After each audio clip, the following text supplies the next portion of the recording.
Gardens. Totally extreme.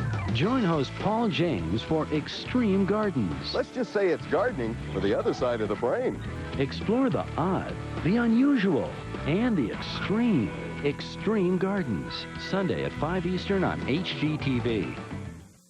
Thanks to our viewers, Home and Garden Television is celebrating 5 wonderful years. HGTV. Imagine what you can do.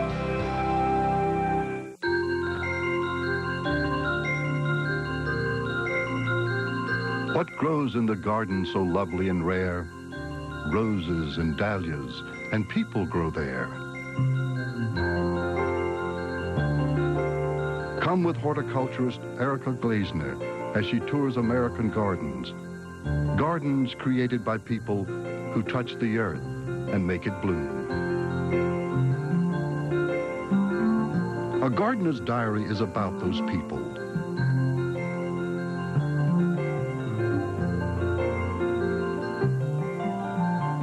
Rock star Kate Pierson always knew she wanted to be a musician. She also discovered early on that gardening was a way for her to get in touch with the earth. While her travels as a member of the B-52s take her all over the world, Kate loves coming home to her garden in upstate New York, which is as colorful and lively as her performances. My first exposure to gardening was my aunt and uncle's farm in Blairstown, New Jersey. They had a dairy farm. I used to go there in the summers, and that was my first exposure to really great tasting food as well. And they'd have this array of vegetables on the table. And my aunt grew rhubarb, and she'd make rhubarb pie and all sorts of things that seemed very exotic to me, I had never seen. And so that was, I was really turned on to gardening by her. And I wasn't so much into gardening as just the natural world. I've always been very, very attuned to, watching birds and just being outdoors, being in the natural world. I love that sunflower with the morning glory. Oh, yeah, it's great, that russet color with the heavenly blue. You've got to have a border of heavenly blue. There aren't as many blooming this morning, I think, because it's not as sunny, maybe, but there are tons and tons of buds here, as you can see, and we have the purple butterfly bush peeking out here, and this has swallowed up the spring border, which we had Siberian irises and daffodils and some crocuses, and we had a really nice spring border, and then this was designed to kind of just swallow that up, and with all the grasses, and we've got some cherry tomatoes peeking through there, and it covers up, it's a great screen for your deer fence. Yes, this is drought resistant, deer resistant, and it's also meant to be late season. And we have this wonderful shisho leaf. I don't know what the other name for Perilla. Perilla. And this is also used in Japan a lot for cooking. And I just finished this Japanese project, Nina, with a band that I'm in Japan and here. They're Japanese, and they came over here and they were cooking, and they tasted this. They were all excited. It's growing there. It's volunteered in the yard, too, and they picked it up and tasted it, and they went, same. So they used it. They made rice balls and wrapped them in shisho leaf. Oh, they wrapped them in? Yeah. And they use it as a seasoning. It's fabulous. So I have plenty of that. Yes, you do. And I like how you can just get glimpses of what's inside the garden. Yeah. I was contemplating what I was going to study in college, and I wanted to be a musician, but there was always that, you better study something else just in case, and I wanted to study horticulture. But there was obviously some yearning in me. I think a lot of it was from the farm and from my grandmother and being around these amazing gardens, but I think there's also this, just tremendous love of nature and the outdoors. I think a lot of writers and actors like gardening because it offers this solace, and this kind of wonderful solitude, too. How did you decide to put this type of structure here with it's a clever way to use the fence, I guess, to keep the deer out, but Yeah. then you've got a beautiful, natural, I don't know what it's made out of, but... It's cedar, actually. And I've always loved Adirondack style, kind of that twisty branches, and he did the gate, but he made this arbor and this clematis and moonflower and Dutchman's pipe and all these things intertwined over the trellis, which I just think is the most grand entrance to the garden, very romantic. and the way the clematis intertwines. Clematis has always been one of my favorite Me too. plants. And also the roots are there, so they're well shaded. You know, clematis likes shaded roots and sunny tops. So. And a little bit of formality with the stone. I guess that must be from this region.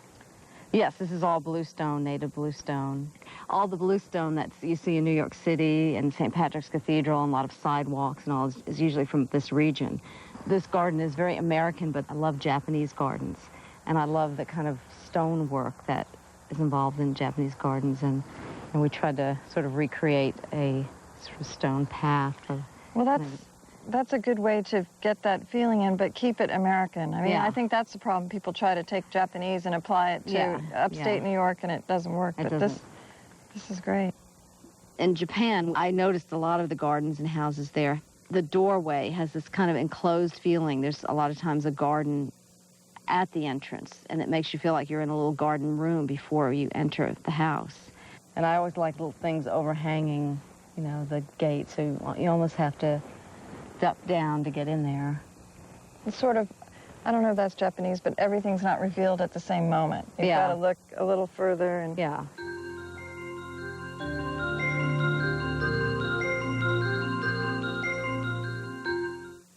Get practical and smart gardening how-tos with Way to Grow. Weekdays at 8:30 Eastern on HGTV, Home and Garden Television.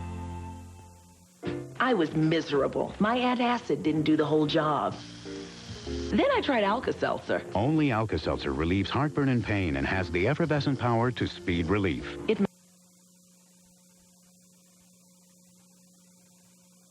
Garden Television.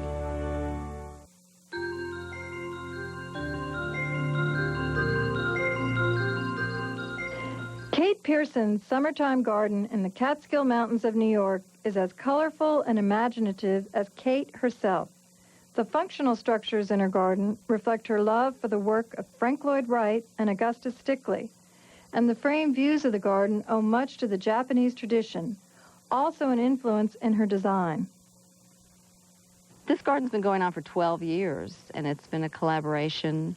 And William, who was an old friend of mine from Georgia, he did the structure of the gate, the fences, and then he also did these beds, raised beds, and it was built all on the basis of having raised beds. One of the things about your garden that I think is a great idea, it's not a very big space and it's on a slope, but you let tomatoes, little cherry tomatoes, grow right up through flowers and vines, and you've got it all together, but it works. Well, the idea of this garden was to be actually a vegetable garden, but of course you just got to have some flowers. And phlox is my favorite flower because my grandmother grew phlox, and I remember the smell of it. We can't have any flowers outside the garden, out of the fence, because the deer will just snap them right up. It's just breakfast food for them. So you have to have the flowers contained within the vegetable garden. So it's also good for companion planting, and it makes for a more beautiful garden. It does, and I like the terraced beds and the way you've used the rock to outline them. The raised beds are incredibly rich. We've done a lot of soil amendment. Yes, and we mulch. That's like the big key to this garden, and why it's thriving, where a lot of gardens now in the drought are wilting, because it's heavily mulched and it remains, the moisture is retained in the soil, so everything's thriving. Well, I bought this house in 1987, and my first goal was to start a garden. And no sooner had I bought this house than I met Dean Riddle, and I proposed the idea of him coming up and doing a garden for me, or wouldn't it be a great idea? And several years later, he moved up here to start my garden, and he lived in the house for about 6 months and just intensively started working on it. I was coming from definitely the point of view of a vegetable gardener. Dean was coming from a totally different point of view, and he was much more about native planting, and he was into woodland plants. And so we put our heads together, and we wound up really starting the vegetable garden with a lot of ornamental plants and a border. Dean had never gardened in the northeast, and he had never gardened where there's a lot of deer ready to eat up your garden. So he had to do a lot of research, and both of us had to find out a lot of times the hard way what things deer liked and deer don't like. You get a lot of production out of a small space here, and you've got these beautiful... Very intensive. We got the scarlet runner bean blooms with the verbena here. We've got 2 types of beans. Yeah, we planted scarlet runner beans just for color, but they're not that delicious to me to eat. But they're so beautiful that it's just nice to have on the ends. We put scarlet runner beans, you know. This is a beautiful cucumber, and I realize now that they do have a slightly waxy coating. You get those in the store, and they put that wax on them. I hate that. I hate that when they wax things or wax apples, and you have to peel them. And the skin is actually one of the best parts. So you eat the skin of this? Oh, yeah. I have a great Japanese knife I bought in Japan. I just slice it very thin, sort of slant-wise, and then I put it in rice vinegar, or you can use any kind of vinegar, and a little bit of water, and I put salt, of course. It's good to salt them heavily, and then cover them with vinegar and water, and you can put dill or whatever else you want to put in there, and just let them soak overnight, and they just turn out delicious, delicious little garnish for your meal. What variety is this? This is Chelsea Prize. And this is the size plant you get? Yeah, they're all staked. They're busting out of their cages, though. Look at this little flower. I really like that. Yeah, that's where the fruit comes from. Yeah, and then you get your Chelsea Prize. They're beautiful. They're really delicious cucumbers. They're some of the best tasting cucumbers, and they can grow quite large and still be delicious, too.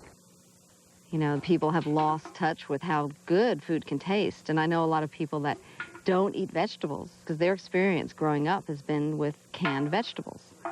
And if they could taste, you know, just delicious, fresh-grown produce, you know, it would amaze them.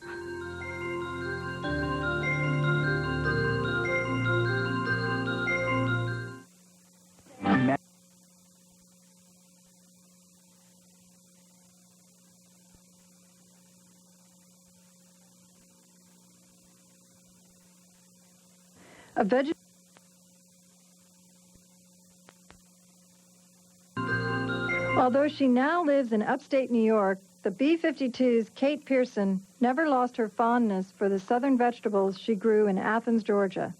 A vegetarian and advocate of organic gardening, she intertwines her vegetable and flower gardens in a way that is both decorative and functional. It's a circuitous route I came to gardening, but I was traveling through Europe after college, doing my obligatory tour of Europe, and I wound up staying almost a year and a half, and I met my future ex-husband in Ireland, and this avenue opened up to move to Georgia. We found this place for $15 a month. It was in the middle of a field, kind of like the Love Shack, and you could see from the outhouse had 3 sides, and one open side you looked out into a cow field, so it was just so beautiful. I didn't have running water, and I had no heat but wood-burning stove, and I was just absolutely idyllically happy. And we had this big, big garden, and got all these organic gardening manuals, and I just studied and I pored over them, and we did it by the book. You know, we were just full-time into this back to the land thing. We had goats, and we made goat cheese, and we did a lot of canning. I put up 80 quarts of tomatoes, and I put up collard greens, and just cans and cans and cans of produce. I was just amazed. You know, this is just like this amazing discovery that you could live off of this, you know, the bounty of the earth. This is a big kale? Collard green. Or you can tell I didn't grow up eating these. Georgia collards. I love collard greens. These are one of my favorite things. It's better to take the ones at the bottom first, because then they'll just keep growing and growing. You know, they'll just keep putting out more leaves. This wouldn't be too rough to eat? No, I don't tear the leaves off. Some people tear the leaves off the stem here, but I take them like this and roll them. This is John Taylor, Hoppin' John taught me this. And then you slice them like that. And then you put in a nice big seasoned cast iron frying pan. You put a little olive oil, and then you put these in the olive oil. Right. Toss them around a little bit. And then you can add a little water and a little vegetable broth and sort of steam them. So it's a light saute steam. Yeah. And they're fabulous that way. Fabulous. So good. I have to have collard greens. They're rich in vitamins, too, you know, very rich in vitamins. So is that one of the first vegetables you grew? Yeah, I grew these in Georgia. I ate them every day, and I still love them. And they do well in upstate New York. Yeah, they thrive here. I mean, the season's a lot shorter. They don't grow all winter here, but they grow well into the fall, so I can, you know, pick them even after the frost. Some people say they taste better after frost, so. It looks like two different types of beets, but you're much more knowledgeable about vegetables. I've never grown a beet. I don't like them, but they're pretty. Oh, I love beets. Well, basically, we have white beets and red beets here, and they make a fabulous, when we just had them the other day, we boiled them and then plunged them in cold water and took the skins off and just drenched them in a little bit of olive oil and salt and pepper. And they're good? Oh, they were fabulous. Maybe they look I haven't great. had them prepared the right way. Yeah. When do you know to harvest them? Is when they're sticking out of the ground like this? Yeah, they've been ready for quite a while now. They're so beautiful, and the tops are also good for juicing. I do a lot of juicing, so... You juice the actual, the stalks and leaves? Yeah. And that's just lots of vitamins? Yeah, Does and it also... taste nasty? If you put too much greens, you know, too many greens in, will make it taste a little, you know, so this gritty. Is the white, and even though it's got this green up here, it's still ripe. Yeah, when you cut it and cook it, it'll kind of have a creamy sort of look and texture. But yeah, when they get big enough, that's how you can tell to harvest them, and they kind of rise up from the ground a little bit. And they've, as I said, they've been ready for a while. But you can leave these in the ground for, I mean, even through autumn. Oh, really? And keep harvesting them. I've grown this for ornamental interest in my own garden, but never to eat. Swiss chard. Swiss chard. Well, I love Swiss chard. Also one of my favorite.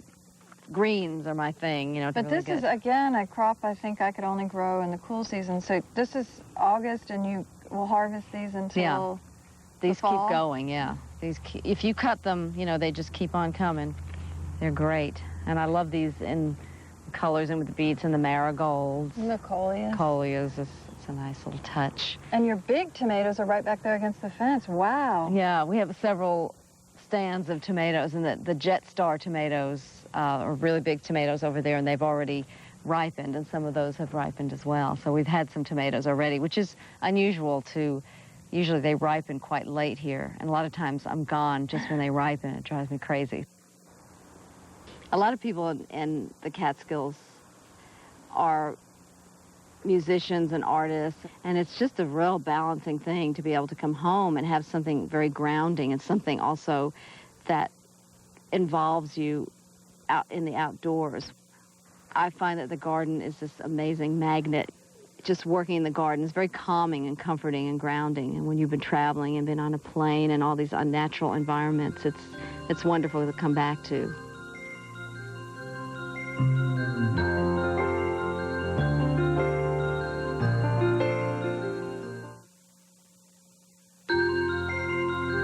For questions or comments, please write to A Gardener's Diary, care of HGTV, Box 50970, Knoxville, Tennessee, 37950. Be sure to include the episode number and your daytime telephone number.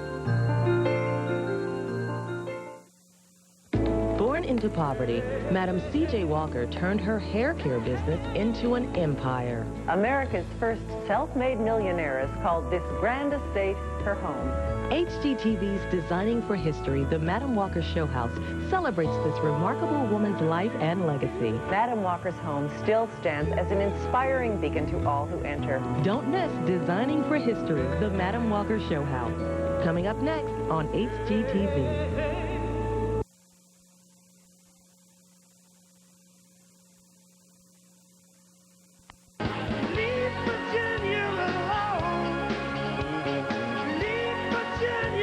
Because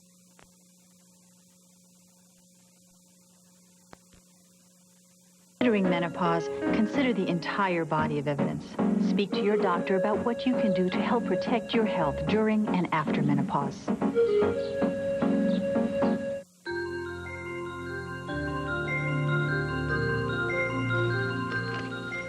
Kate Pierson's life on the road with the B-52s can be hectic. She always looks forward to returning to the tranquility of her garden in upstate New York. And if she's lucky, she'll be home when her favorite vegetables are ready to harvest. Here we are in upstate New York in August. It's high summer, and you have nasturtiums. That just makes people like me very envious, because we could only grow these as a cool season crop. Yeah, I mean, in Georgia, the growing season is so much longer, and I had a lot more yield for my squash and tomatoes, but I have to say here, things when they do bloom and when they do produce, it's so crisp and clear and vigorous, and there's not enough time for a lot of mold and things to set in, and for even a lot of insects to take hold. So it's kind of a really perfect climate. Do you eat these little nasturtiums? Oh, yeah. Salad is my favorite food, and we usually have a big bed of mesclun mix and, you know, lots of arugula, and so it's always good to, you know, sprinkle nasturtiums. I know the flowers have sort of, if I remember, a peppery taste, but do you eat the flowers and the leaves, or do you just eat the flowers? I don't know. I've eaten the leaves before, but I usually just put the flowers in with the salad. But I love this in with the kale, because I also love kale. And then we have some okra here, which doesn't, the season's really not long enough here for okra to thrive, but we do, I love the flower, and we do get a few okra. Everyone that can have a garden for themselves, even if it's growing herbs on their windowsill, you know, it's really a great thing to be able to have that experience, but it's also much better for your health if you can grow your own fruits and vegetables.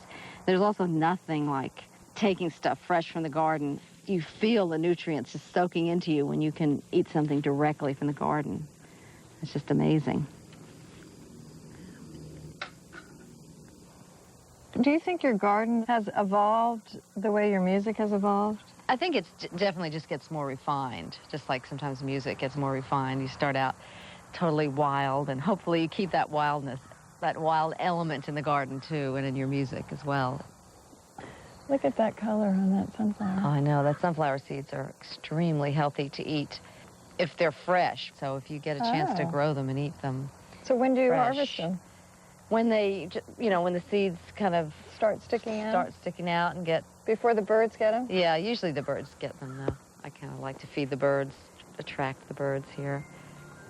Just sitting in the garden is just one of the most amazing aspects of the garden, because you're forced to slow. The whole world can slow down, and you can observe very small things. You can observe a bee or a little hummingbird, and things almost go in slow motion because you just feel sort of at one, you know, with the world, when you feel very at one with nature. And I think people feel very divorced from nature living in the cities. And here, you know, being in the garden, you just see it all surrounding you. So it's a whole way of life, I think, having a garden. It's not just a hobby. I think gardeners get into it as a philosophy and, you know, a whole way of living.